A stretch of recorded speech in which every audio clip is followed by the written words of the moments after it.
va choi la in sa pi ho zo se ekipau ve san khum na beng te pathian ki thu pina puma phat mang ding in doctor hegin ma phat pita ve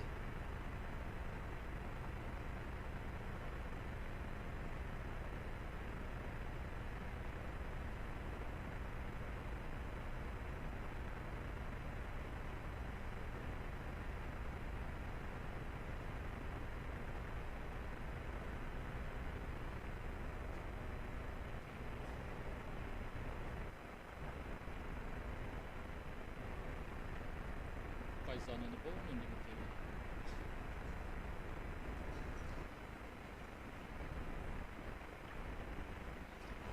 tao ti bagay ni ko pa pat pa ni pi uba na sa nangai luk na sa ti nangai luk ki he iza nang mato ti pol koma na wan mi ti to wan ti ho nang ma pa chi kom ding lai nang ko na bagay na ho dim na za thei ding a hizani pui khom sa lo ban hi to pen se pakai i ma hilo hat sam na ding pakai am naman cha ding nei din do sakit tai uni ka se ding ka bol de tin ho zo se hi pakai to mi em hinain bol ngam ding khat cham ko ka bol thei ding zo mom pui ka bol nom zo mom pui pakai pa am ko mai ti sana nei to ma nei pun pi lo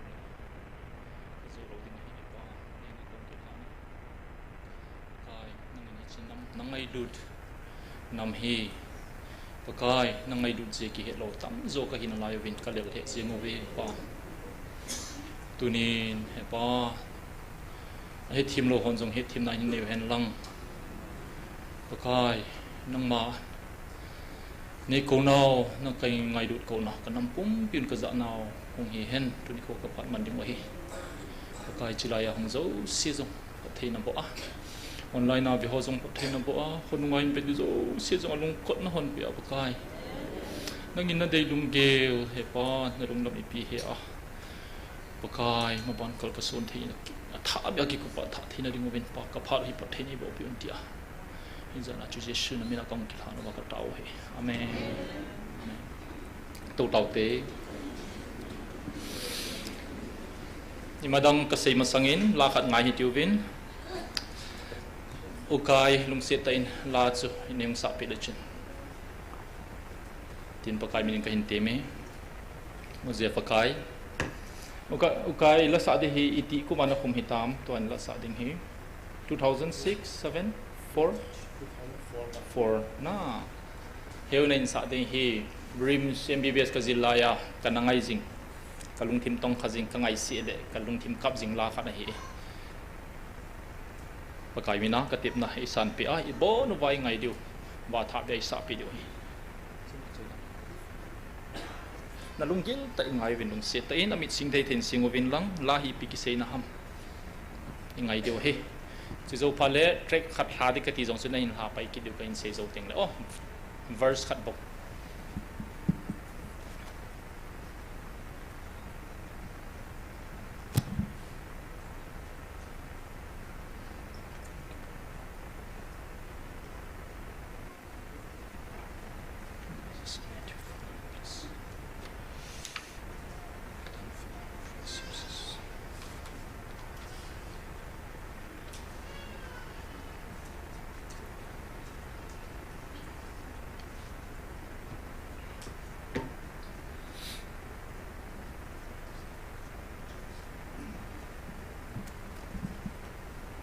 Hello. Hinam chiman the nam. Lang va ko asunga to ki sei to kilo eti danam. Chi upapulung se gitar hin la. Sound hi gala speaker ma sangat to ho he bol po ten na. Speaker ma sangat gitar ho ga ngai alo le pemon lia le monitor ho he. Iza to lo la sa ho ding ha chu me hin pathian ka thang ba izi nam tia la tu ni a la sa na ding phat doctor puwa ko na ka chana angai la ding so pi hi zat pathian nei pe ji in mi wang pha ka hi in Hiji ka wang phat na zala chu pathin ka hin thang ba he kala sa ko na ka sei nom khat amin su pham ta le I ho hi hilai muna hi mi hi iwa na hin lung thayum jeng hin ai sana hiwui pa a kisim jong akimapo in ami jo si hi kisu sip sap lip thit thena kimon hi chi I hoi na wa hin he chun mi pi ho jo si jalen kiong ka ki thang anin pathin I thang wa wen he na thale sitang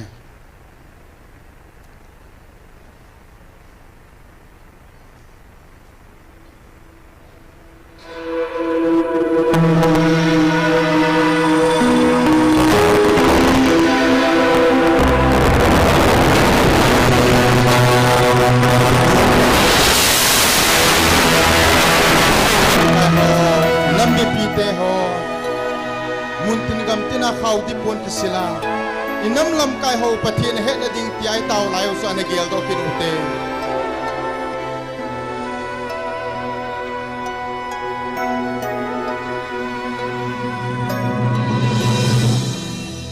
o pakai kanam sungu nei sem phat pe taw ho keresin kamang noya hagao bu va pa bang Khang dong tam ta Shagawa kumulo Lung chat vai na adim Kanam le kam uwa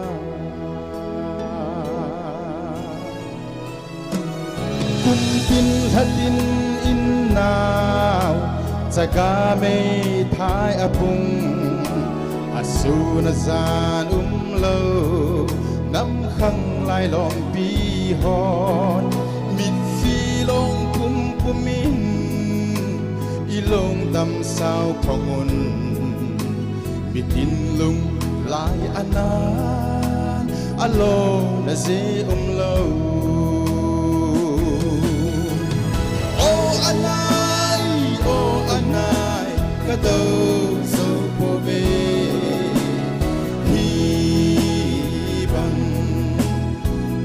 San lona nang mabaw na hipagay ki ho pake may humsim pagkitawin o pagay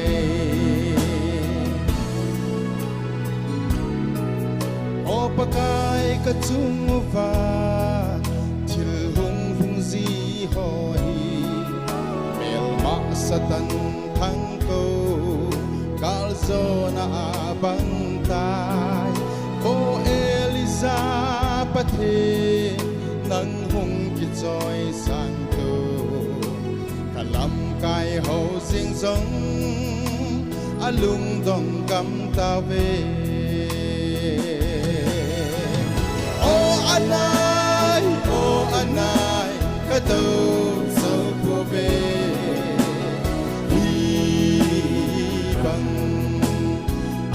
San lona nang mabaw na hipagay kay ho patin na yung simpagkitawin o pagay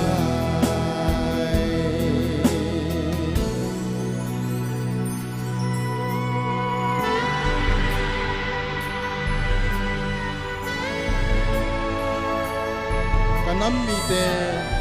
muntin hangtin multina nang makahin kobun anol thabei pumin nang makahin belu thisan naisan pumin nang makahin kobun dun ba inam lam kai ho pathin het ta zen pathin thang pa num han amen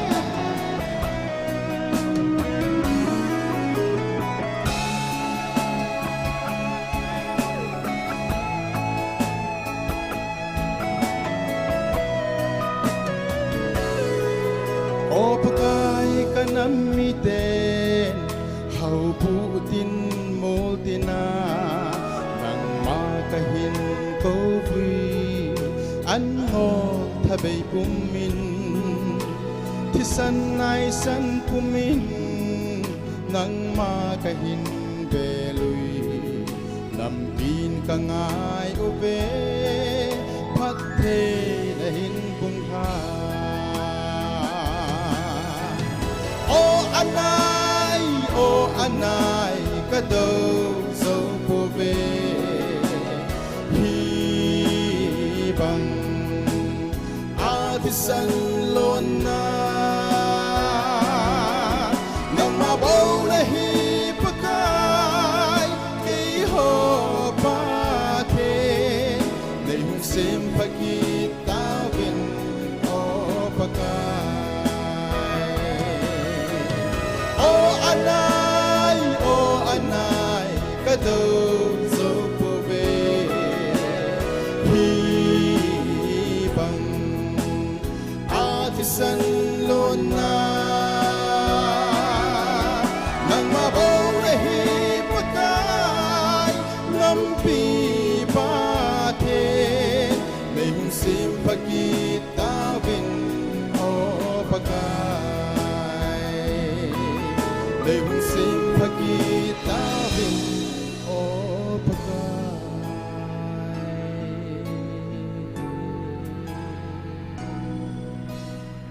Pathin pathai bo pitau hen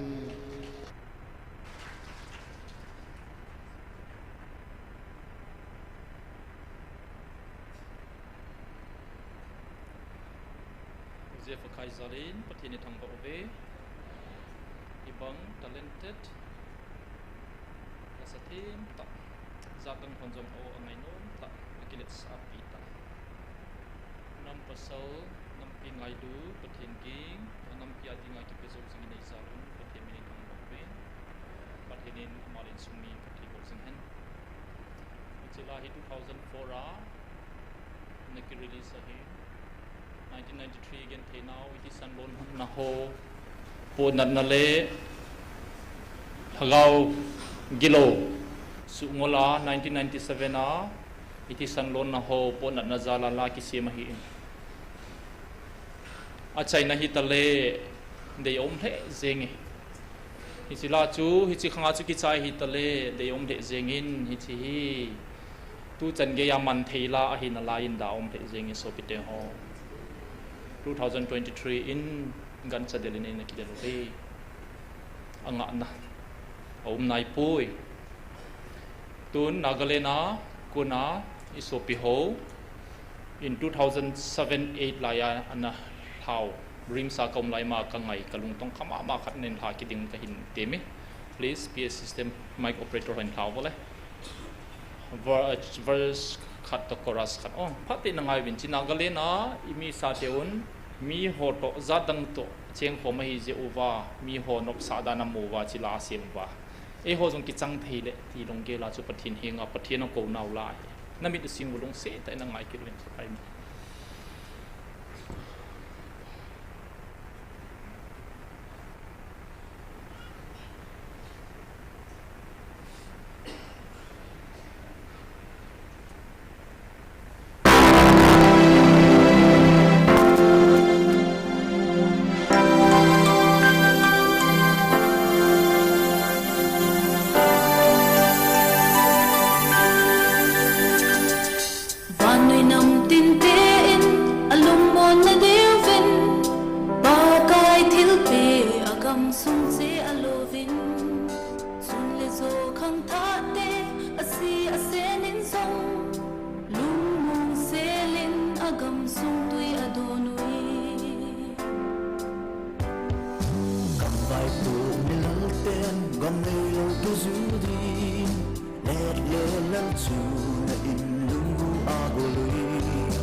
nahi alen saun ben thei te pakai waza ki sel hi van rei se sem paka un ki sel nam lo zeno nam gen thei ki zuvati sei sunun ne pum hamin nam si bangali boy Hãy subscribe cho kênh Ghiền Mì Gõ để không bỏ lỡ những video hấp dẫn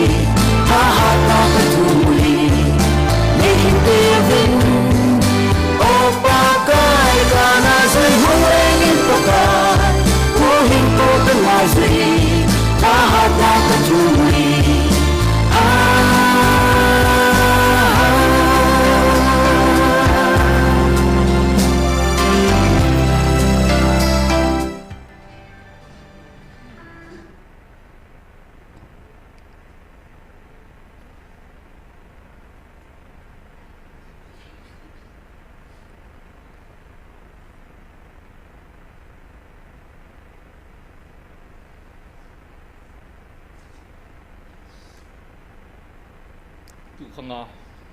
vanoi let se la e ho banga nam ling ba hi poi ti lang pasai khelo mai the so pete ho koi ma mi him gam sa de la ki that koi ma poi agam zinga chenga foreigners ki ti mi poi thinung zinga zong athilong ki chen de a alor ki tan pe a khoma ki tunga akhuda king ki tan bo pe a su cha te tia ki sam koi manam poi tamang nam ling vai ten tu chung bo hi poi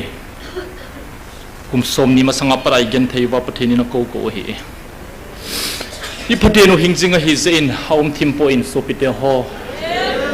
tu chungin wang i ko na bang ni taw na bang pathin nei san pi obe nei hungwil taw ve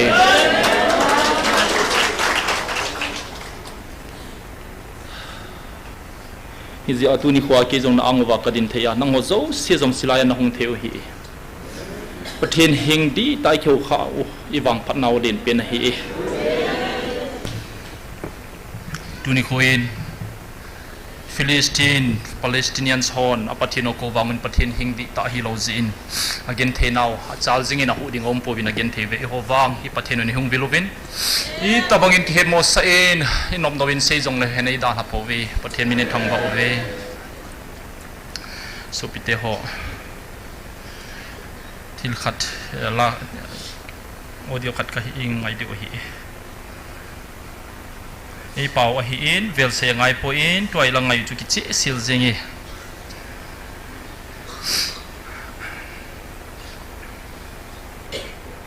na za theu vam nung la hon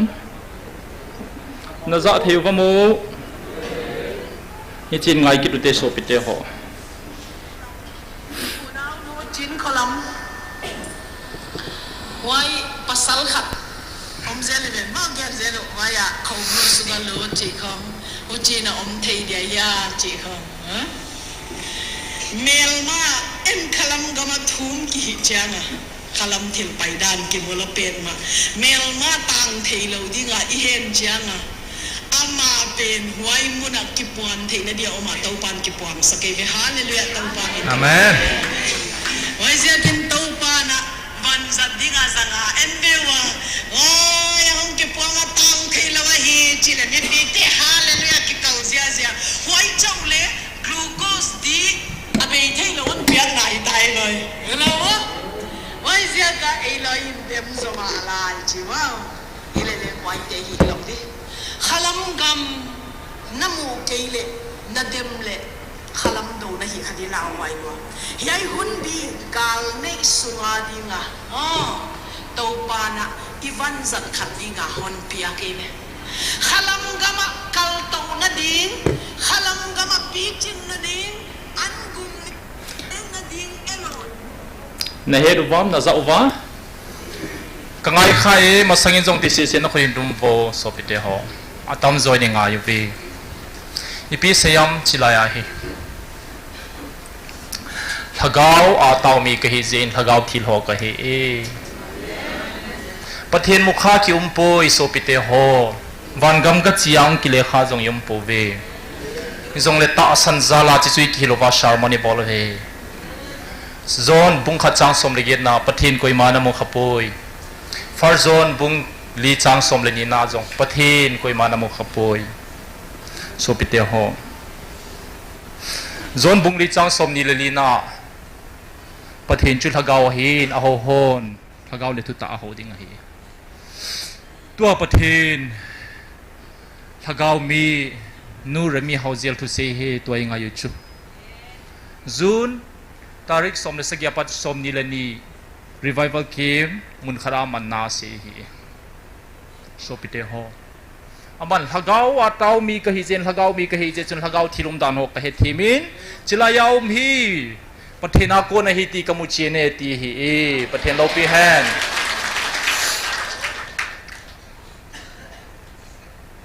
June a thu sei chu August 4 a amata honga chila ya thu hong sei chu a thu sei kangai kheti zo se na khun tung bo so pite ho chini aum na tampiu mu chuna chila ya hong se a hong phot chena pathina kon mong hi ti hong phon pe wai hong til khowa pungka ani thing de thu se ai chim lo piu chula so pite ho tu ni khwa chi he thelo ho chu thagau mi lo he ti na hi lai siam siamovin pathini ko vin hung pha din i taw na wan sar hi lam jong ki hen mo so cho i pimi he mi hom ka ti chu mem la ni ngai tau chula igen thei ta u pathin nei hung vilovinity vai taw wa ka pathin hoya ki siam na him nei hung vil taw vin nei hung siam phau vin tiu wa a ki sial ta poi chilai mun hung tai so pite ho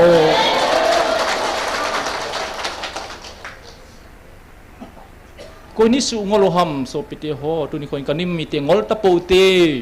la ki siam ho khu 1993 to 1997 igim zewa ki pong hi ki siam hi in tu ni gim na layu ve tia hi lewang pathen in chiwa thagau ei solpi ho chin vel thum ka hin ko taw ve na nam mi te tu chanin ka on na za nom pu ve ti hi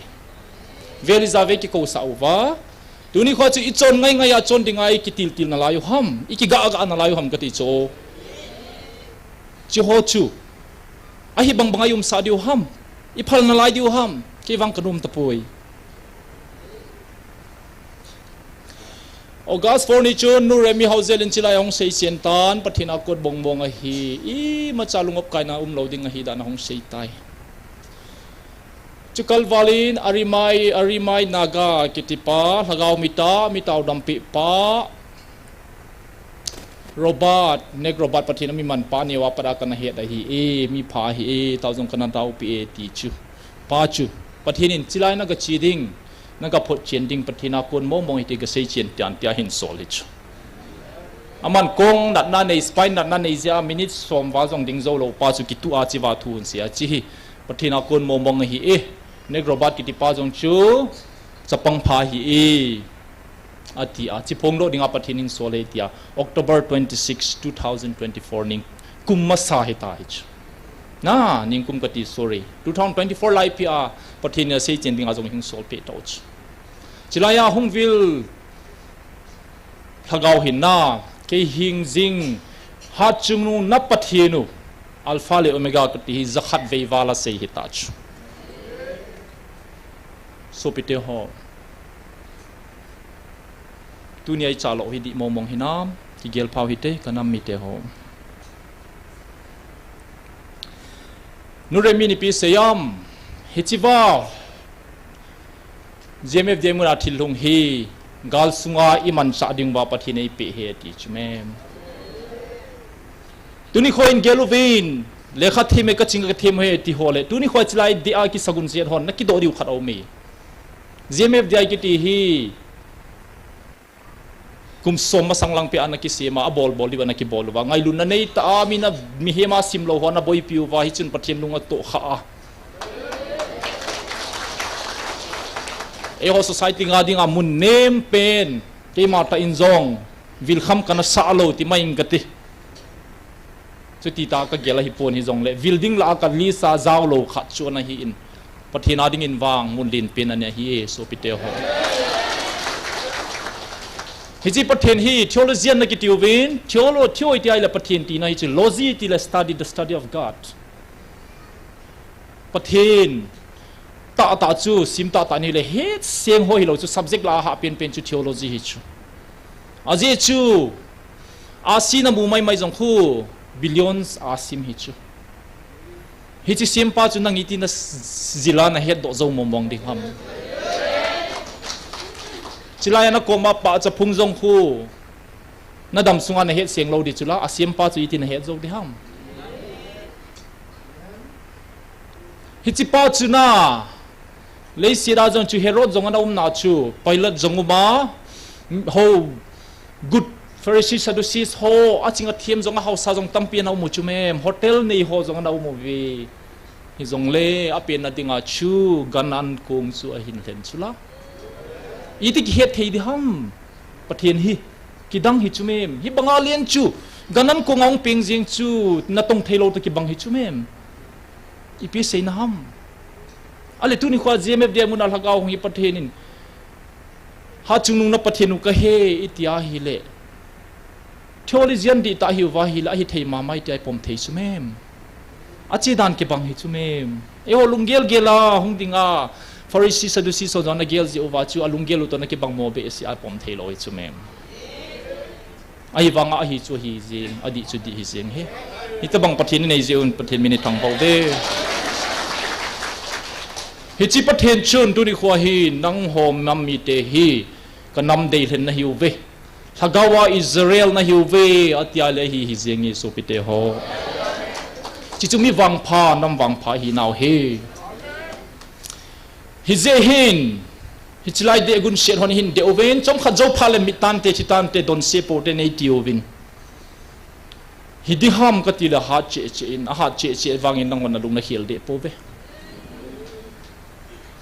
tu chungin December nga ni chun pathen pha sa in lo pi ta le ai ma tia ngai lo thagawa dim se din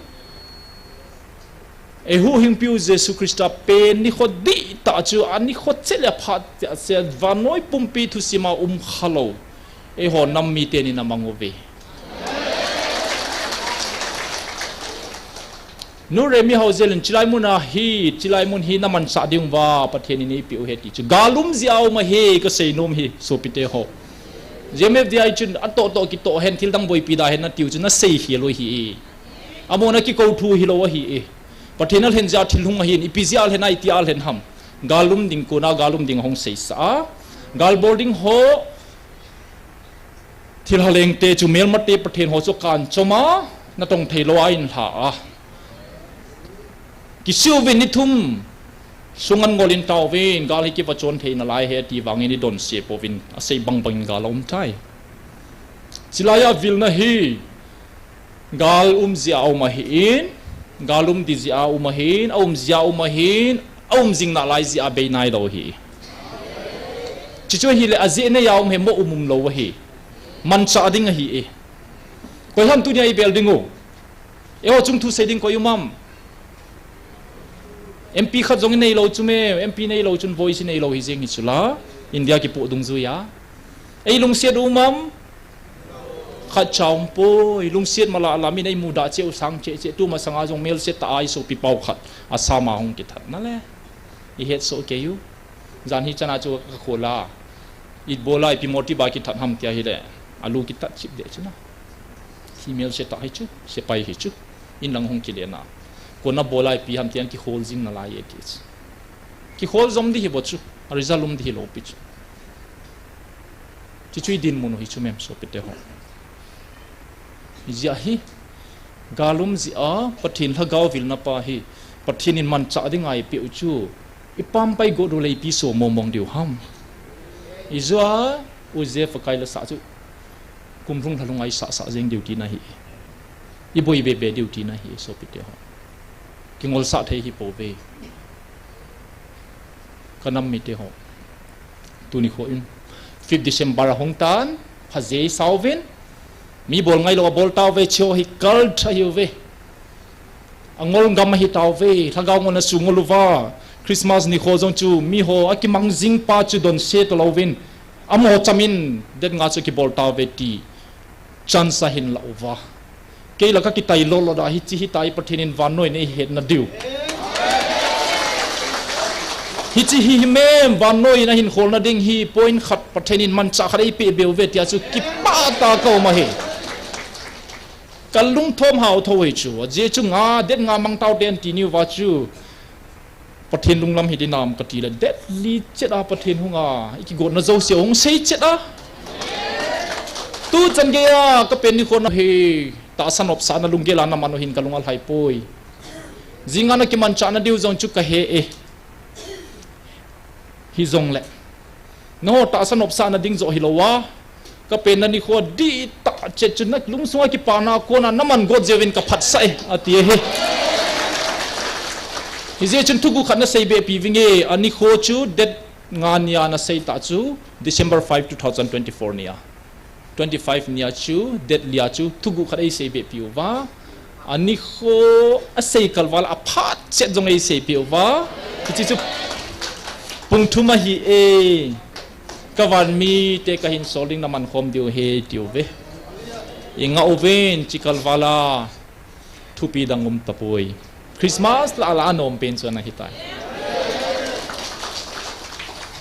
ken jong vanoi na heading lung gelai ki page chun video clip khat kana boy pitan azing ni in upload hong ki bola hi le so pite ho silai mun khu kanam mi ten kapom pe pove kal ta hi bo ve ata